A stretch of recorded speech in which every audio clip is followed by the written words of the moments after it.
काल खुलताबादमध्ये मजूर संस्थेच्या निवडणुकीच्या निमित्तानं जो सभा होती, कार्यक्रम होता, त्यावेळेस थेट तुमच्यावर आरोप करण्यात आलाय की तुमच्याकडे काम घ्यायचं असेल तर 15% द्यावे लागतात। मला एक सांगायचं आता हे निवडणुकीचं वर्ष आहे। आता आरोप प्रत्यारोप होत राहतील, कारण आता निवडणूक जवळ आली। आणि मग कालचा जो खुलताबादचा जे बैठक असेल त्याच्यामध्ये काही पक्षाचा मेळावा नव्हता।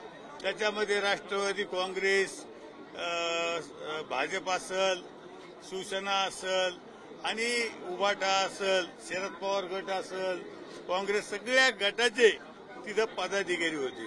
आणि मग मला सांगा की ते बिनबुडाचे आरोप करतात। एखादा आरोप त्यांनी सिद्ध करून दाखवा की 15% कोणी दिले म्हणून, विनाकारण बिनबुड। याच्या आधी सुद्धा असे आरोप झालेले, ज्यांनी आरोप केले होते त्यांनाच मी सांगितलं होतं तुम्ही मला किती टक्के दिले। अमृत नोनी आर्थो प्लस, ये एक प्रूवन फॉर्मूला है। इसमें मौजूद नोनी फल के गुण और आयुर्वेदिक जड़ी बूटियां शरीर को जरूरी पोषक तत्व देने के साथ साथ हड्डियों और जोड़ों के घिसने, उनमें होने वाले सूजन और दर्द को रोकने में मदद करता है। दर्द मुक्त जीवन के लिए अमृत नोनी आर्थो प्लस। ज्यांनी आरोप केले होते त्यांनाच मी विचारलं होतं तुम्ही मला किती टक्के दिले। मग फुकट आहे, ऐकू घ्या। थांबा बोलतायत साहेब। तुम्हाला सांगतो, तुम्हाला साहेब मी असा एक पालकमंत्री या जिल्ह्यात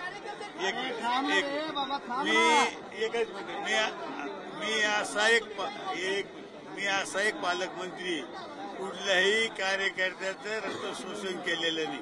कार्यकर्त्याला मोठं करायचं काम केलं, कार्यकर्त्याकडून टक्केवारी घ्यायचं काम मी नाही केलं। म्हणून कार्यकर्ता हा सगळा माझ्या पाठीशी आहे, शिवसेनेच्या पाठीशी आहे, शिंदे साहेबांच्या पाठीशी आहे, महायुतीच्या पाठीशी आहे। यांना किती आरोप करून द्या, पण तुम्हाला सांगतो उभाटाच्या उमेदवाराला आम्ही जर त्याची जागा नाही दाखवली तर मला विचारा काय। त्याच्यामुळे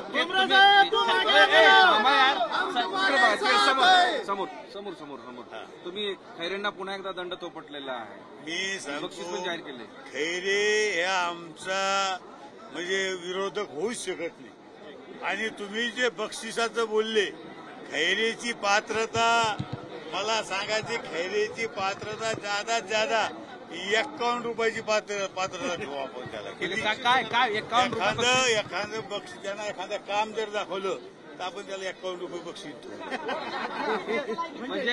म्हणजे आता असं काही आहे का, एक काम दाखव, हा काय तुमची काय बक्षीस मोहीम काय सांगा। बक्षीस मोहीम खैरेंनी 20 वर्षात कोणतं काम केलं ते त्यांना दाखवावं आणि बक्षीस 51 रुपये घ्यावं प्रत्येकाला। लोकसभेची चर्चा सुरू आहे, तुमचं नाव आहे, बाबा कराडांचं नाव आहे, सक्षम उमेदवार कोण होईल? सगळेच उमेदवारच होते। मला एक सांगायचंय की आमच्या दोघांची जरी आज चर्चा झाली असेल, पण महायुती जे काही ठरवल, महायुतीचा जो उमेदवार राहील त्याला आम्ही निवडून आणण्याचं काम करू। पंतप्रधान नरेंद्र मोदीचं एक हक्काचं मतदान हे आपल्या संभाजीनगर जिल्ह्याचं राहील, एवढं मी आजच्यापासून सांगतो। आणि तुम्हाला एक सांगतो, इथला जो उमेदवार आहे हा उमेदवार 3 लाखापेक्षा जास्त मतांना आम्ही निवडू। संजय शिरसाट यांनी भाषणाच्या सुरुवातीला जे काही बोललं त्यानंतर अब्दुल सत्तार नाराज झाल्यासारखं दिसलं। नाही, तसं काहीच नाही। संजय शिरसाट यांनी पक्षाची भूमिका मांडली आणि अब्दुल सत्तार हे पक्षातच आहे, त्याच्यामुळे ते नाराज व्हायचा संबंध नाही।